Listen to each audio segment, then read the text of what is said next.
আসসালামু আলাইকুম। আশা করি সবাই ভালো আছেন, সুস্থ আছেন। যে যেখানে থাকুন সুস্থ থাকুন, সুন্দর থাকুন, দোয়া কামনা করি। এই তো আমি জাস্ট ল্যান্ডিং করলাম দিল্লিতে। দিল্লি এয়ারপোর্টটা অনেক সুন্দর। যেহেতু আমার অনেকগুলো ভিডিও ডিলিট হয়ে গেছে, যার কারণে আমি আপনাদেরকে দেখাতে পারিনি। আশা করি সবাই আমাকে সাপোর্ট করবেন, সাবস্ক্রাইব করবেন, শেয়ার করবেন, লাইক করবেন। যেহেতু আমি এই সেক্টরটাতে নতুন, আমার একটু আধটু ভুল হতেই পারে। আপনারা বলে দিলেন কীভাবে করলে সুবিধা হয়, কীভাবে বললে সুন্দর হয়। আমি জাস্ট আমার মতন আর কি ট্রাই করছি আপনাদেরকে আমার এক্সপিরিয়েন্সগুলো দেখানোর জন্য, যে কীরকম অভিজ্ঞতা নেওয়া উচিত বা না দরকার।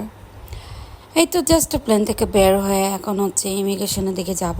আমার আলহামদুলিল্লাহ এই পর্যন্ত আমি অনেকবার ইন্ডিয়াতে ট্রাভেল করেছি, আমার প্রবলেম হয়নি।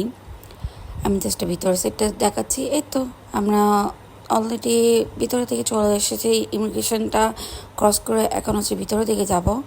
আর এই তো এটা ওদের এয়ারপোর্টের ডিউটি ফ্রি। এটা 18+দের জন্য এই ভিডিওটা, নর্মালি অন্য কারোদের জন্য। এই তো এয়ারপোর্টের বাইরে দাঁড়ায় আছি, বাকিটা আপনাদেরকে শেয়ার করবো। See you soon.